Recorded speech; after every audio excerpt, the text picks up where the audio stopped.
I hope, मैं उम्मीद करता हूं कि आप लोगों ने त्रिभुज से संबंधित मेरे पिछले क्लास को एंजॉय किया होगा। उसमें मैं खास डिस्क्रिप्शन नहीं दे पाया, आप लोगों को खास चर्चा हम लोग नहीं कर पाए। मेरा मेन उद्देश्य, मेन मोटो ये था कि आप लोग पहले हमसे जुड़िए ताकि ज्यादा से ज्यादा उससे जरूरत की जानकारी आपको मेरे वीडियो के द्वारा आपको मिलती रहे। बच्चों, आज हम लोग त्रिभुज के समरूपता के आगे चरण को देखेंगे। उससे पहले मैं आप लोग को अपना नंबर दे देना चाहता हूं, या मैं अपना नंबर डिस्क्रिप्शन बॉक्स में लिख दूंगा, वहां से आप लोग नोट कर लीजिएगा। और उससे संबंधित जो कुछ भी आप लोग को समस्या होगी, आप हमसे जरूर शेयर कीजिएगा और हम कोशिश करेंगे कि आपकी समस्याओं का हम समाधान करें।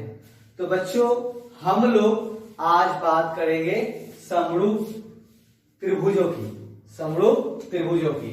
तो उससे पहले हम लोग थोड़ा सा एक दो चीज है, उन लोग पे हम आपका ध्यान लाना चाहेंगे। पहला कि सर्वांग सम,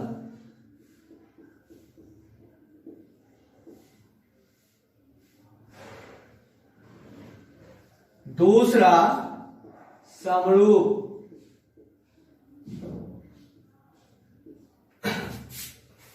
सर्वांगसम और समरूप। कक्षा 9 में, क्लास 9 में आप लोग सर्वांगसम जरूर पढ़े होंगे। तो सर्वांगसम में हम लोगों ने क्या पढ़ा था कि त्रिभुज की सर्वांग समता का नियम। तो मतलब कि दो त्रिभुज आपस में सभी भाव से समान होंगे।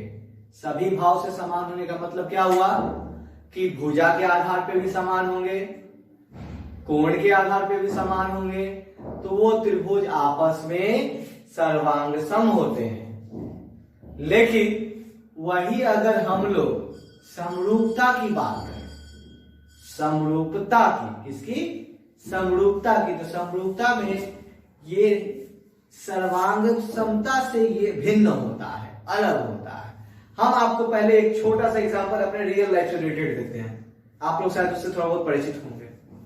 अगर आपने कोई भी डबल रोल वाली फिल्म देखी होगी, जुड़वा 2 लेटेस्ट वरुण धवन का, उसमें दोनों साइड में वरुण धवन ऐसे खड़े हैं, मान लीजिए दोनों वरुण धवन है, तो उस समय हम लोग को ये बता पाना कि कौन किसका नाम क्या है और किसका नाम क्या है, दोनों को हम देख करके रिकॉग्नाइज नहीं कर पाते थे।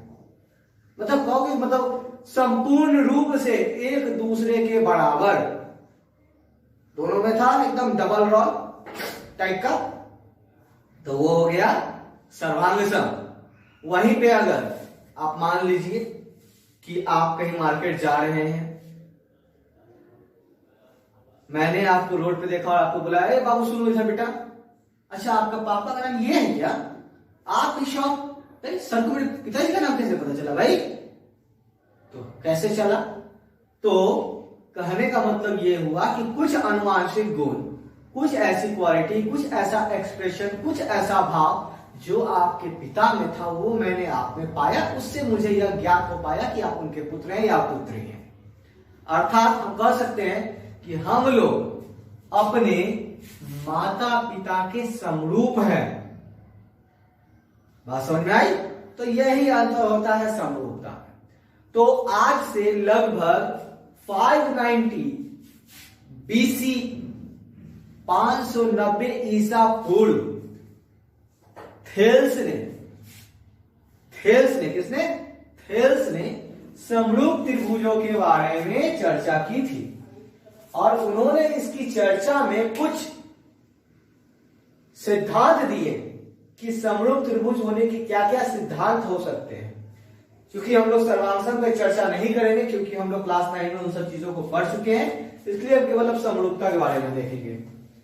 तो दो त्रिभुज हम लोग लेते हैं बेटा, मान लीजिए दो त्रिभुज हम लोगों ने लिया, A B C। इधर से लिया बेटा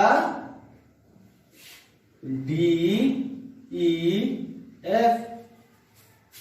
अब हम यहां पे समरूप होने के लिए क्या क्या कंडीशन होने चाहिए, क्या क्या नियम निर्धारित किए गए। तो समरूप होने के लिए थेल्स ने कहा कि यदि दो त्रिभुज आपस में समरूप हैं होंगे, कब? जब उनके संगत कोण आपस में बराबर होंगे और संगत भुजाओं का अनुपात आपस में बराबर होगा।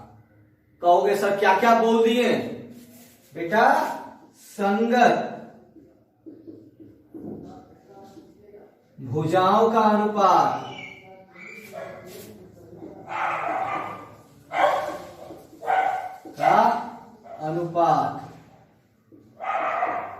अब यहां पर देखो बेटा, अगर हम लोग मान लेते हैं कि एंगल ए बराबर एंगल उस त्रिभुज में डी के, यानी कि इस त्रिभुज का जो कोण ए है इस त्रिभुज के कोण डी के बराबर, इस त्रिभुज का जो कोण बी है इस त्रिभुज के कोण ई के बराबर, इस त्रिभुज का जो कोण है बेटा कोण सी कोण एफ के बराबर।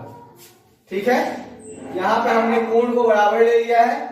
अब बेटा हम लोग देखेंगे कि अब ये जो कोण है इस कोण के आधार पर संगत भुजाएं, जैसे ए, यहां पे बेटा ए है तो ए के आधार पर भुजा क्या है? ए के सामने देखेंगे, ए के सामने ठीक बेटा क्या है आपका? बीसी। और ए किसके बराबर था बेटा? डी के। तो डी के सामने कौन सी भुजा बेटा? नाम ई एफ। तो बीसी बाई ई एफ, यही हुआ बेटा भुजाओं का अनुपात, यानी इसको हम लोग बट्टा में लिखेंगे। किसमें? बट्टा में। अनुपात का मतलब होता है भिन्न में, बट्टा में। तो संगत भुजाओं का अनुपात करने का मतलब क्या हो बेटा? कि जो कोण बराबर है उसके सामने की भुजा का अनुपात, जो कोण बराबर है उसके सामने की भुजा का अनुपात। तो है ए के सामने बीसी, डी के सामने ई एफ, तो बीसी बाई ई एफ। अब बेटा उसी तरह अगर हम बी की बात करें तो बी के सामने ए सी, बी किसके बराबर बेटा? यहां पे देखिए ई के बराबर, तो ई के सामने डी एफ। उसी तरह सी है बेटा, तो सी के सामने ए बी, और फिर सी है एफ के बराबर, तो ये देखो बेटा एफ, तो एफ के सामने कौन सी भुजा आ गई? D E. यही हुआ बेटा संगत भुजाओं का अनुपात। और संगत कहेंगे कि संगत कोण के आधार पर संगत भुजाओं का अनुपात, या संगत भुजाओं का अनुपात के आधार पर संगत कोण। यानी कि अगर आपको बीसी बाई ई एफ दिया हुआ है बेटा, मान लो कि आपको ये नहीं दिया हुआ रहता, ये इतना चीज नहीं है, तो बीसी बाई ई एफ देखा, बीसी और यहां देखा ई एफ, तो बीसी और ई एफ समझ गए। तो ठीक सामने का, ठीक है सामने का, संगत का मतलब ये समझिएगा उसके ठीक सामने कौन पड़ रहा है। तो भाई बीसी के ठीक सामने ए, ई एफ के ठीक सामने डी, यानी ए बराबर डी। अगर इसमें बी और ई बराबर है तो बी कहेंगे फिर संगत, संगत का मतलब क्या भाई? बी के सामने ये है बी, बी के सामने ए सी और ई, तो ई के सामने डी एफ, तो ए सी बाई डी एफ। तो आप लोग ये समझ चुके होंगे। अब हमको नहीं लगता है कि आप लोगों को इसमें कहीं कोई दिक्कत हुई हो। ठीक है, तो अब हम लोग ये कब होगा? जब हम लोग समरूपता के सिद्धांत को जानेंगे। सर्वांग समता नहीं, सर्वांग समता यदि रहता तो तब क्या होता? अगर मैं बोलूं कि सर्वांग सम है, सर्वांग समता रहता तो यहां पे कोण बराबर होता, यानी ए बराबर होता बेटा आपका डी, बी बराबर होता बेटा आपका ई, सी बराबर होता बेटा आपका एफ, और ए बी बराबर क्या रहता? डीई, बी सी बराबर रहता बेटा आपका ई एफ, और ए सी बराबर आपका रहता बेटा डी एफ। ये कब, ये चीजें कब होती? जब त्रिभुज आपस में सर्वांग सम होती, सर्वांग सम, ना कि समरूप। क्लियर है? तो इन सब सिद्धांतों से हम दो को एक चीज पता चलेगा। वो चीज क्या पता चलेगा? उसको आप लोग एकदम ध्यान से रखिएगा कि दो सर्वांगसम आकृति समरूप हो सकती है। सर्वांगसम आकृति समरूप हो सकते हैं।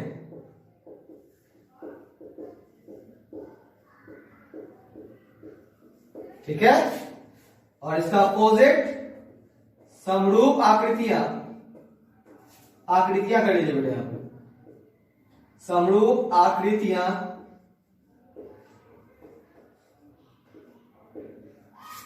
सर्वांगसम नहीं होंगी।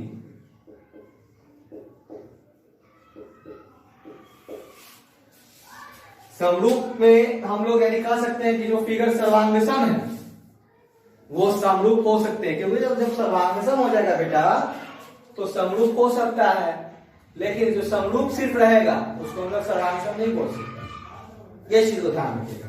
तो यानी इस तरह से हम लोग ये दो चीज को कंक्लूड कर सकते हैं। तो इन चीजों को आप लोग एक बार देख लीजिए।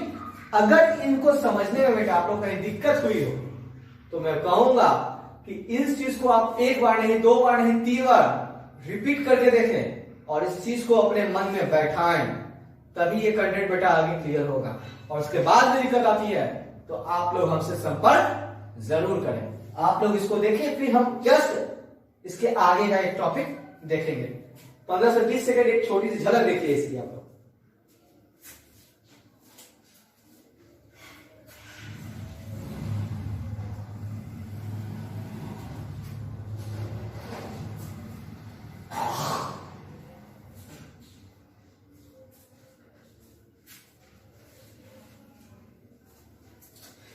लगता है आप लोगों ने अब देख लिया होगा इसको। तो हम लोग अब थोड़ा सा आगे चलते हैं, इससे थोड़ा आगे बढ़ते हैं। आप लोग का जो त्रिभुज में सबसे पहला जो पढ़ना है आप लोग को बेटा वो है थेल्स का प्रमेय। क्या पढ़ना है? थेल्स का प्रमेय।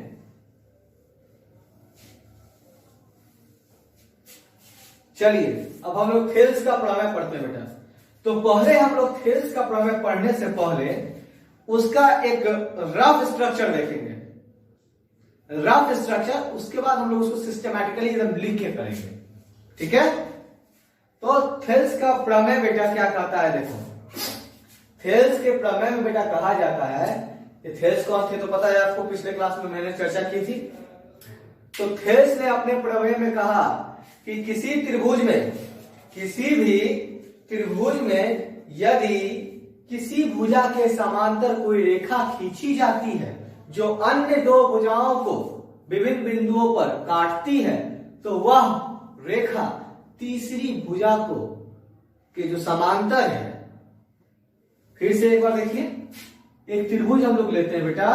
मैंने जो लाइन बोला फिर से मैं उसको रिपीट करूंगा, ABC।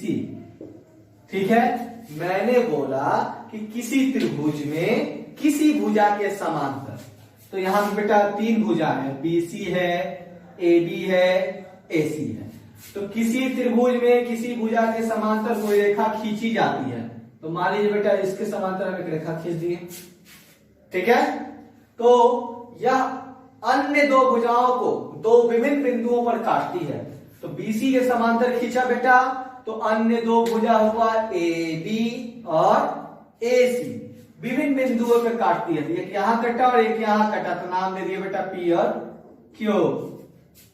ठीक, काटती है तो वह अन्य दो भुजाओं को समान अनुपात में विभाजित करती है। अनुपात अनुपात अनुपात अनुपात मतलब बट्टा। तो यानी ये जो भुजा का अनुपात आएगा बेटा, यानी क्या, ये इतना AP बाई PB, इधर से बेटा AQ बाई QC, यानी ये अनुपात आपस में बराबर होगा। यही थेल्स ने कहा।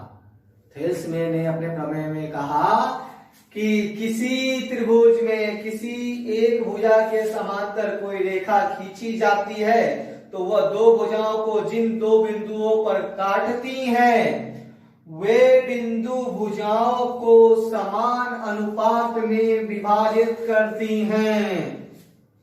ठीक है, अब इस चीज को बेटा, इस बात को हमको सत्यापित करना है, प्रूफ करना है। ठीक है, आप सब समझ गए होंगे। तो किसी भी सत्यापन के लिए बेटा जो जो चीज रहता है, सबसे पहले हम लोग लिखते हैं प्रमेय। प्रमेय यानी जो कह रहा है, उसके बाद लिखते हैं दिया गया, जो आपको उस प्रमेय के आधार पे जो आपके पास है तो दिया हुआ। फिर दिया हुआ के बाद यानी कि किसी भी प्रमेय को सिद्ध करने के लिए हम लोग को जो जो चीजें सिस्टमेटिकली लिखनी होती है, हुआ है प्रमेय दिया हुआ। उसके बाद जो सिद्ध करना है, सिद्ध करना है। ठीक है, उसके बाद अगर रचना की, रचना का मतलब कोई ऐसी व्यवस्था आकृति में करना जिसके द्वारा जो हमें सिद्ध करना है वो हमारा आ सके, तो वो हम रचना में डालेंगे। उसके बाद प्रमाण, यानी जब हमारा प्रूफ यहां से शुरू होगा। ठीक है, तो सबसे पहले मैंने जो बातें कही वो प्रमेय में जाएगा, और उसके आधार पे जो हमारे पास कंटेंट अवेलेबल होगा वो दिया हुआ में, और जो ये लाना है ये सिद्ध करना में, कुछ एडिशनल कुछ जो फिगर में इंप्लीमेंट होगा वो किसमें जाएगा, रचना में, और उसके बाद हमारा प्रमाण आएगा। ठीक है, अब देखते हैं हम लोग कि इसमें बेटा कभी कभी कुछ ऐसी चीजें होती है किसी प्रूफ में कि हम लोग जो चीज पहले पढ़ चुके हैं उन चीजों का उसमें उपयोग आता है ना, क्या आता है, उपयोग। ठीक है, तो हम मेरा भी इसमें एक उपयोग आएगा जो कि हम लोग क्लास 9 में पढ़ चुके हैं, तो पहले हम उस चीज पे डिस्कस कर लेते हैं। तो क्लास 9 में आप लोग को एक प्रमेय पढ़ना था बेटा कि कोई भी त्रिभुज जिसका आधार सेम हो और सेम पैरेलल लाइन यानी समांतर रेखाओं के बीच में हो, एक ही समांतर रेखाओं के बीच में हो, तो उनके जो क्षेत्रफल होते हैं वो बेटा आपस में बराबर होते हैं। तो ये मान लीजिए और ये मान लीजिए। चलिए कोई नहीं, फिर से हम लोग फिगर ड्रॉ कर लेते हैं। एक पैरेलल लाइन ले लिए ऐसे एकदम,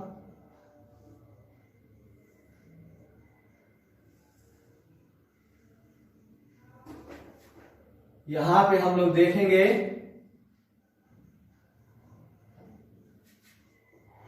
कि ए बी सी, यहां मान लेते बेटा डी। तो यहां पे देखें, ये मान लीजिए कि एल और एम, यानी बोल दिए बेटा एल पैरेलल है एम के, यानी ये दो लाइन, ये लाइन और ये लाइन आपस में समानांतर है। जब रेखाएं आपस में समानांतर हो और यदि कोई त्रिभुज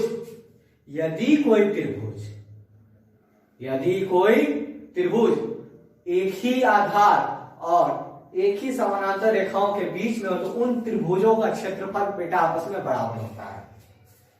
फिर से बोल रहे हैं, ध्यान दीजिए कि यदि कोई त्रिभुज, दो रेखाएं आपस में यदि समांतर हैं और उनके बीच का जो त्रिभुज है जिसका आधार एक ही हो और दोनों समांतर रेखाओं के बीच में अवस्थित हो, तो उन दोनों त्रिभुजों का क्षेत्रफल आपस में बराबर होगा। तो यहां देखो बेटा त्रिभुज एबीसी, ये रहा ए बी सी, इसमें देखो बीसी आ गया बेटा, और फिर से डी बी सी लेते हैं, तो फिर से बेटा बीसी आ गया, तो बीसी सेम आधार, वही आधार हो गया, और दोनों ही त्रिभुज A B C D B C किस समांतर रेखाओं के बीच में है, एल और एम के बीच में है, इसलिए ये दोनों त्रिभुज आपस में क्या होंगे, बराबर। त्रिभुज का क्षेत्रफल आपस में क्या होगा, बराबर, कोई दिक्कत नहीं होगा। ठीक है, ये कंटेंट का बेटा उसमें यूज आएगा, किसमें, थेल्स के प्रमेय में। ठीक है, तो हम लोग थेल्स का प्रमेय बेटा देखेंगे। इस थ्योरम का छोटा सा यूज आएगा उसमें, इसलिए मैंने आपको ये लोग बताया। ठीक है, अब थेल्स का हम लोग थ्योरम देखेंगे बेटा।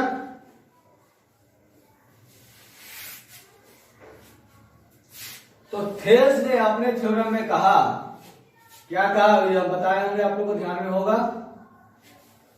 एक फिगर बना लेते हैं, उसके आधार पे हम लोग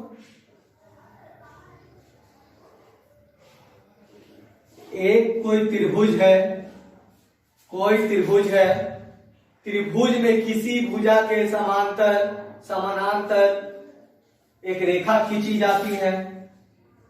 खींच लेते हैं हम भी, एम, ठीक है।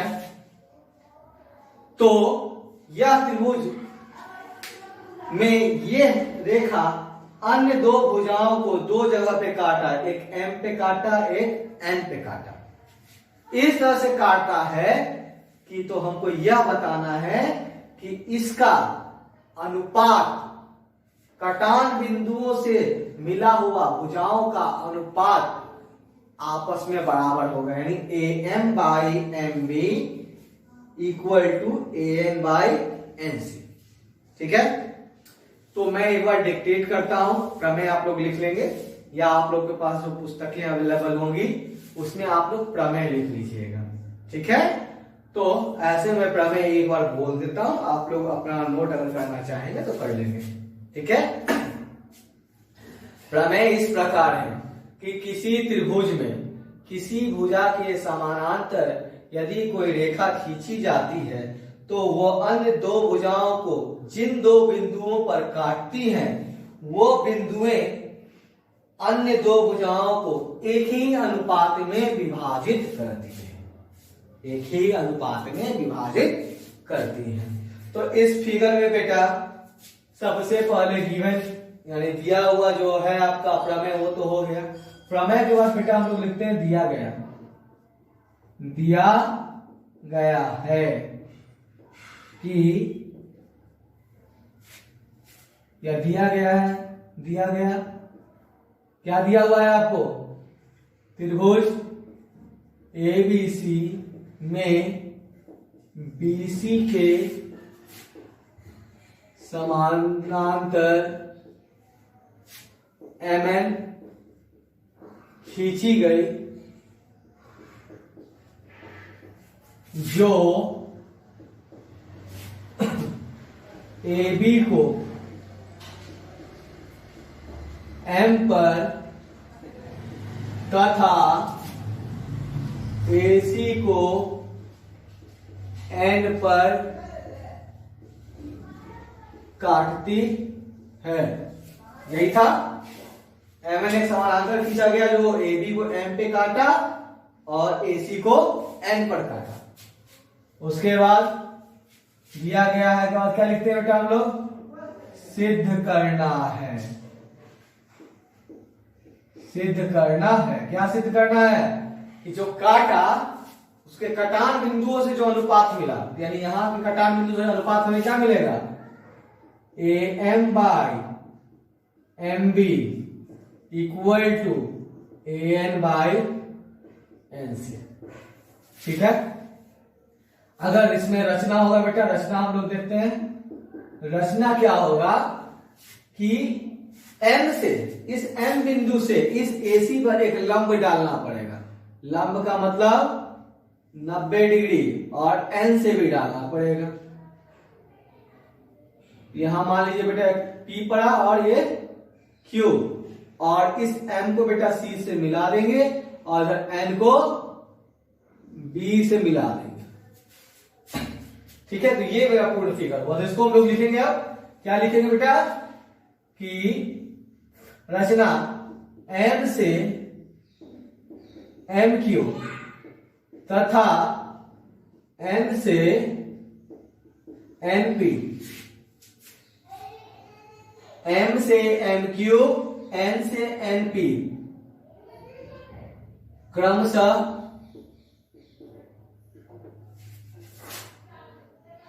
AC तथा AB पर लंब डाला यानी क्रमशः यानी पहले AC पर डाला और फिर AB पे डाला, ठीक है। तथा MC, यहां तथा कॉमन लिए MC तथा BN को मिलाया, ठीक है। तो ये हो गया मेरा दिया गया, यानी जो प्रमेय के आधार पर जो हमको कहा उसको मैंने बेटा दिया गया मैं नोट कर लिया, और उस दिया गया के अनुसार में जो हमको सिद्ध करना है वो यहां पे आ गया बेटा। और जो सत्यापन के लिए कुछ कंस्ट्रक्टिव कुछ रचनाएं जो हम लोग स्वयं से करते हैं वो रचना में डालेंगे, और उसके बाद बेटा हम लोग आता है हम लोग का क्या, प्रमाण, ठीक है। तो आप लोग एक बार यहां से लेकर के पूरा फिगर को एनालिसिस करके यहां तक ऑब्जर्व कीजिए, फिर हम लोग आगे बढ़ते हैं।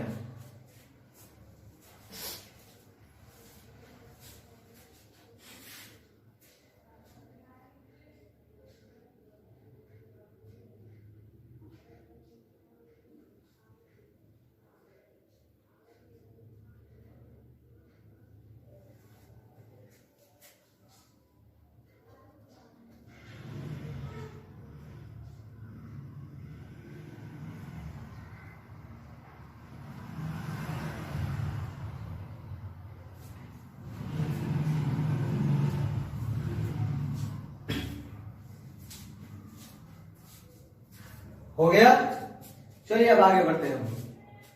अब बेटा प्रमाण देखते हैं। अच्छा, आप लोग जानते हो त्रिभुज का क्षेत्रफल क्या होता है, 1/2 गुने आधार गुने ऊंचाई, है ना। तो यहां पे अगर बेटा अगर हम लोग देखिए तो ऊपर में अगर त्रिभुज AMN का क्षेत्रफल लिखेंगे तो क्या लिखेंगे बेटा,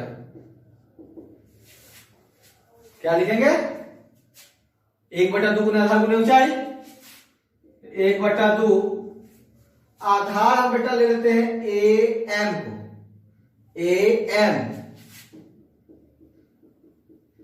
और ऊंचाई ले लेते हैं तब AM पे लंब है बेटा, नाम क्या है इस लंब का, NP,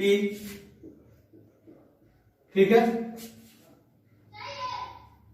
कोई दिक्कत नहीं हुआ होगा। अब ये जो बेटा मैंने अनुपात लिया, ये जो क्षेत्रफल लिखा, उसी तरह अगर हम लोग इस त्रिभुज का त्रिभुज BMN इसको एक मान लेंगे सर, त्रिभुज BMN का क्षेत्रफल। अब जैसे बेटा मान लीजिए कि हम ऐसे आप त्रिभुज बना लेते हैं, ठीक है। और यहां पे मान लो बेटा ये जो लाइन है इसके समानांतर यहां पे एक लाइन है, तो ये जो बेटा लंब होगा वो इस त्रिभुज के लिए भी लंब होगा। नहीं समझे बात, फिर से देखिए, अगर मैं एक त्रिभुज बना लेता हूं, ठीक है, तो त्रिभुज में जो लंब होती है कोई जरूरी नहीं कि वो लंब हमेशा त्रिभुज के अंदर ही रहे। तो वो सर यहाँ पे लंब अंदर होना चाहिए, कोई जरूरी नहीं है। लंब यहाँ एक्सटर्नल पॉइंट से भी ड्रॉ किया जा सकता है। यहाँ पे ये ऐसे यहाँ 90, यहाँ से ये ऐसे 90 बनाएगा सर, और इस भुजाओं को आप थोड़ा सा आगे बढ़ा दीजिए, तो इस त्रिभुज के लिए, इस त्रिभुज के लिए, इस त्रिभुज के लिए ये भी उसका लंब ही कहलाएगा, ठीक है। तो यहाँ पे यहां देखिए त्रिभुज BMN, तो वह 1/2 आधार मैंने लिया BM गुने BM को क्या लिया, आधार लिया। तो देखो तो BMN N पे आ जाइए, देखिए N पर से एक बिंदु इस BM, ये BM अगर आगे बढ़ेगा तो P पे जाकर लंब बन जाएगा इसका, यानी इस N बिंदु से इसके बढ़े हुए भाग पर लंब है। इस त्रिभुज BMN इस N बिंदु से इस BM के बढ़े हुए भाग पर लंब दिख रहा है हमको NP, तो हम लोग इसको NP लंब ले सकते हैं। तो और इसको मान लिया इक्वेशन 2, ठीक है। इक्वेशन और इक्वेशन 2 दोनों को आपस में यदि डिवाइड करेंगे, यानी क्या लिखेंगे, 1 और दो से, एक और दो से, तो त्रिभुज AMN का क्षेत्रफल बटा त्रिभुज BMN का क्षेत्रफल इक्वल टू 1/2 गुने AM गुना NP बटा 1/2 गुना BM गुना NP। जो बेटा बराबर है काट दीजिए। क्या आया? AM बाई BM, 1/2 कट गया, NP बाई NP कट गया, ये बच गया। इसको इक्वेशन नंबर मान लेते हैं 3। ठीक है। अब जैसे इधर से लिए, अब हम लोग इधर से अगर अनुपात लेते हैं बेटा तो क्या लिखेंगे? त्रिभुज, या पुनः पहले लिख लेते हैं पुनः, ये जो त्रिभुज का क्षेत्रफल है, तो फिर से लिखते हैं त्रिभुज, इधर से त्रिभुज लिया ANM,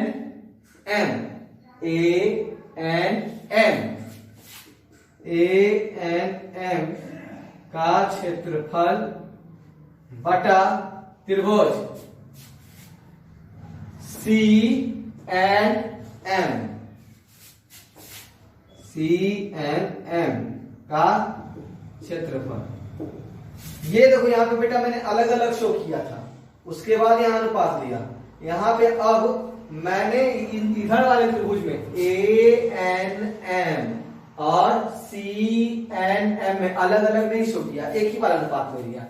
तो ANM का क्षेत्रफल क्या होगा? 1/2 गुने AN गुना NP बटा 1/2 गुना CN गुना। अब देखो CN आधार इस त्रिभुज में कहीं हमको लंब तो नहीं दिख रहा है बेटा, कहीं नहीं दिख रहा है। तो ये देखो, लेकिन हाँ इस CNM में M बिंदु से लंब इधर गया हुआ है, और जो कि इस त्रिभुज के बढ़े हुए भाग जो CN आगे बढ़ा A तक, वहां पे जाकर लंब दिख रहा है हमको। तो इस त्रिभुज के लिए लंब क्या हो जाएगा? MQ, और यहां MP नहीं होगा बेटा। ये देखो MQ, ANM में M से इस पे लंब जाना, तो यहाँ पे MQ हो जाएगा, और इसके लिए भी हो जाएगा MQ कट गया, 1/2 कट गया, क्या बचा? AN बटा CN। ठीक है। अब अभी जस्ट पीछे जो छोड़ा पढ़े थे हम लोग, क्या पढ़े थे कि दो समानांतर त्रिभुज के बीच का क्षेत्र, त्रिभुज के क्षेत्रफल आपस में बराबर होते हैं। तो यहां पे देखिए सर, ये जो त्रिभुज बन रहे हैं आपके, ये मैं सेट कर देता हूं, आप लोगों को समझ में आएगा। ये देखिए, और इधर से देखिए, यानी MNC यानी CNM और BMN दोनों त्रिभुज का, दोनों ही त्रिभुज MN आधार हुआ और MN और BC आपस में समानांतर है, तो दोनों ही त्रिभुज का क्षेत्रफल आपस में क्या होगा? बराबर होगा भाई। जब दोनों ही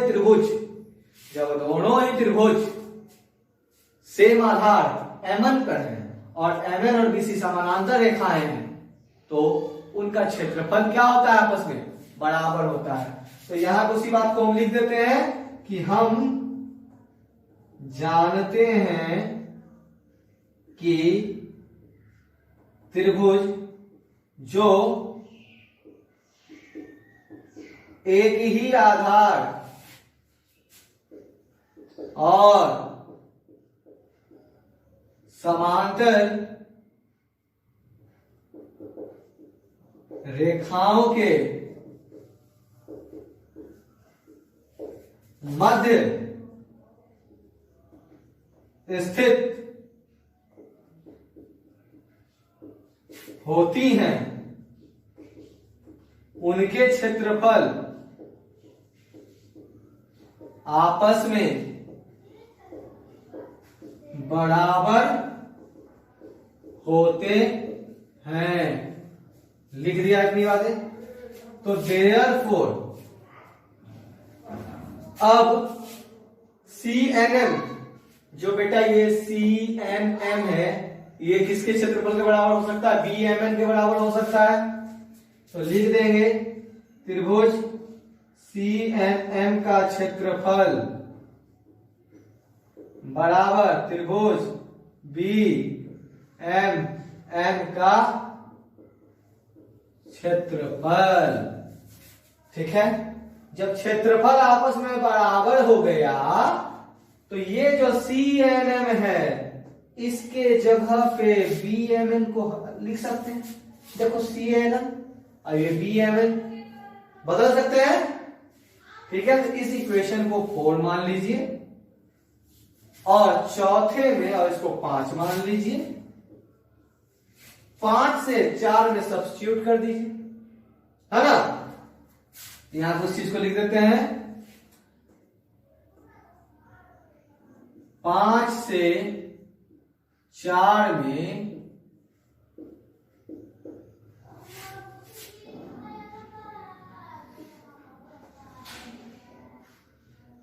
इस वैल्यू को पुट करना है ना। वैल्यू 5 से 4 में वैल्यू रखना है।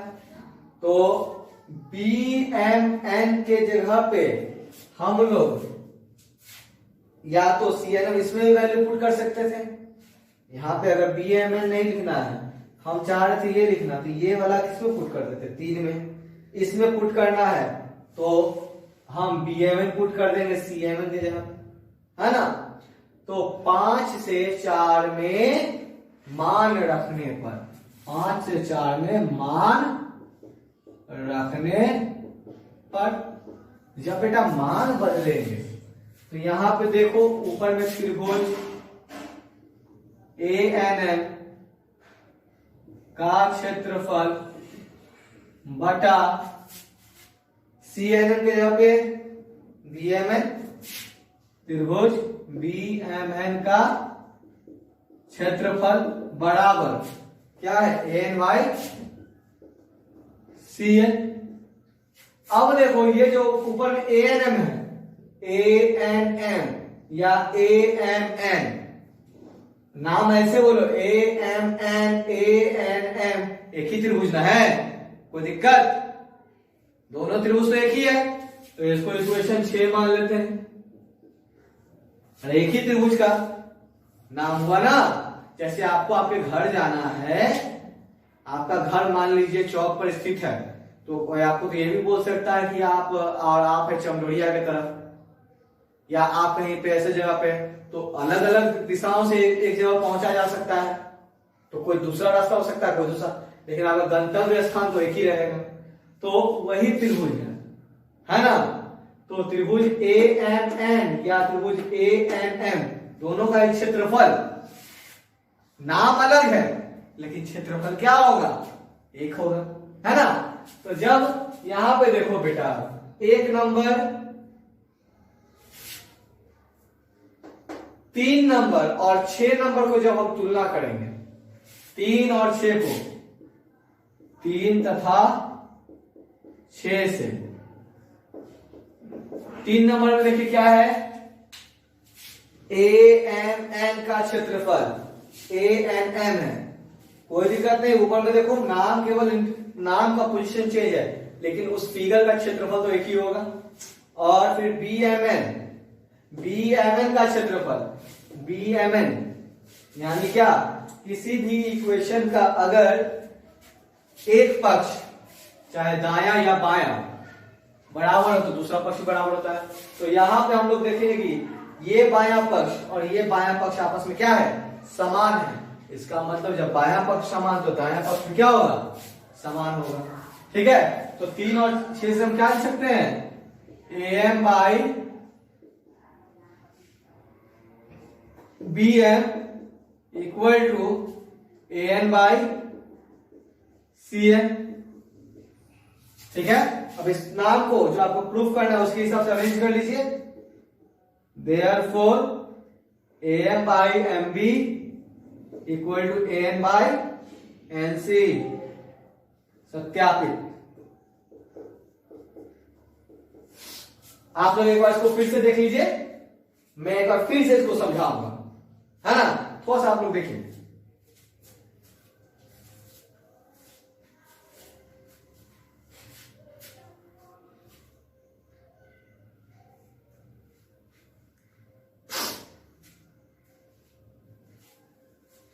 चलिए आते हैं हम लोग फिर से कंटेंट में। तो पहले फिर से एक बात सुनते हैं कि थेल्स ने बोला क्या, कि थेल्स ने बोला कि किसी त्रिभुज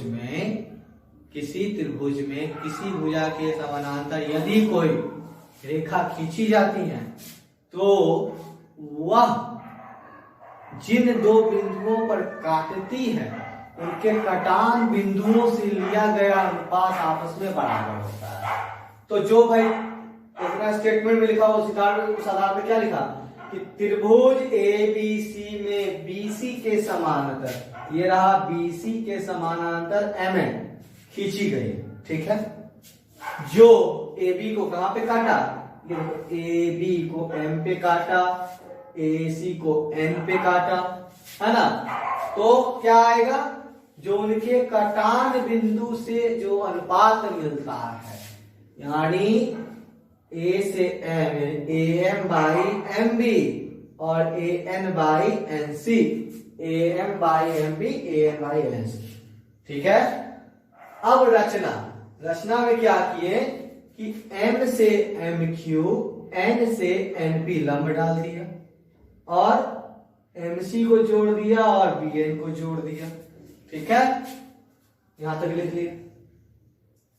अब यहां पर हम त्रिभुज का क्षेत्रफल का जिक्र किए AMN का। तो त्रिभुज का क्षेत्रफल 1/2 गुना आधार गुना ऊंचाई, तो 1/2 AM गुना NP लिख दिए। अब इधर से त्रिभुज का क्षेत्रफल लिए MBN या BNN, तो 1/2 BM गुना इस त्रिभुज के लिए BNM के लिए ये NP ही इसका लंब होगा, ठीक है। कैसे बता चुके हैं, तो ये आया। अब चूंकि यहाँ पे हम देखो कि सर आप यहाँ पे अनुपात कैसे ले लिया, आप कैसे समझे, तो यहाँ पे बेटा देखो भुजा का अनुपात है, समझ जाना है। जब 2 का अनुपात है, यानी कि हम कहीं नहीं बटा चाहिए, तो अनुपात लेना है, तो दोनों का अनुपात कर लिए। तो ये ANNY और इधर से BMN, यहाँ अनुपात, ये वाला वैल्यू और ये वाला वैल्यू का अनुपात यहाँ पे आ गया। तो जो एक जैसा था वो कट गया, क्या बचा AM बाई BN, ठीक है। उसी तरह जब अनुपात इधर से लिए ANM में और NCM के त्रिभुज के क्षेत्रफल का अनुपात, तो सब कट गया, AN और CN बचा, AN बटा CN, है ना। आप लोग पढ़ चुके हैं 9th में कि दो समानांतर रेखाओं के बीच का जो त्रिभुज है उसका क्षेत्रफल आपस में बराबर होता है। तो यहां पर देखो जिसका BMN और CNM दोनों ही MN समान एक ही आधार है और दोनों ही MN और BC भुजाओं के जो आपस में समानांतर है उनके बीच में है, यानी दोनों का त्रिभुज के जो भी क्षेत्रफल है वो आपस में क्या होगा, इक्वल होगा। तो यहां देखो जहां पे CNM को किससे रिप्लेस कर दिया, BNM से, ठीक है। अब जो इक्वेशन नंबर 3 है, ये रहा 3 और ये रहा 6, 3 और 6 को जब हम कंपेयर किए तो यहाँ AMN का क्षेत्रफल और ANM का क्षेत्रफल, कहने का मतलब ये मेरा घर है ABCD, है ना, इसका क्षेत्रफल 50 है। तो अगर हम आए तो कहेंगे ABCD का क्षेत्रफल 50 है, आप आइएगा कहिएगा BCDA का क्षेत्रफल 50 है, कोई थर्ड पर्सन आएगा तो कहेगा CBAB का क्षेत्रफल 50 है। तो घर बदल गया क्या, कि वही है ना भाई। तो नाम आगे पीछे कोई दिक्कत नहीं, लेकिन बात चूंकि क्षेत्रफल की हो रही है तो क्षेत्रफल तो बराबर होगा। तो ANM का क्षेत्रफल, यहां भी ANM का क्षेत्रफल, ठीक है। ये CNM का क्षेत्रफल, ये CNM का क्षेत्रफल को हमने BMN के क्षेत्रफल से रिप्लेस कर दिया, ठीक। अब इस यहां पे हमने लिखा 3 और 6 से 3 नंबर खोजिए कहां है, AMN ANM, यहां M है यहां N है, लाल वाला के पीछे, कोई दिक्कत नहीं। और ये जो BMN मतलब बेटा ये जो पोर्शन है ये वाला और यहां से ये वाला, ये बायां पक्ष बराबर किसी भी इक्वेशन का बायां पक्ष बराबर तो दाहिना पक्ष भी क्या होता है, बराबर ठीक है। तो भाई जब ये बराबर, तो इधर से am बाई एम बी और इधर से am बाई सी ए, ठीक है बराबर। आपको वैसा प्रूफ करा दे M by B N by N C, तो यहाँ पे एन, यहाँ जो सी एन था उसको बेटा नेम का ऑर्डर चेंज कर लिए, एनसी कर लिए। तो इस तरह से हम इसको प्रूफ कर सकते हैं, ठीक है। तो आप लोग इसको जरूर एक बार देखिएगा, खुद से करके देखिएगा, कोई दिक्कत होगी तो हम लोग फिर से आप लोग की समस्या के लिए हम लोग यहाँ पे हैं, फिर से हम लोग इसके विषय पर चर्चा करेंगे और इसके आगे वाले टॉपिक पर भी चर्चा करेंगे। तब तक के लिए आप लोग अपना ख्याल रखिए और पढ़ाई पर ध्यान दीजिए। और किसी भी तरह के सहयोग के लिए आप लोग चाहे तो मेरे डिस्क्रिप्शन बॉक्स में जो नंबर दिया हुआ रहेगा उस नंबर पे आप लोग हमको व्हाट्सएप करके अपना क्वेश्चन पूछ सकते हैं। क्वेश्चन पूछने के लिए आप लोग के लिए टाइमिंग भी हम निर्धारित कर देते हैं।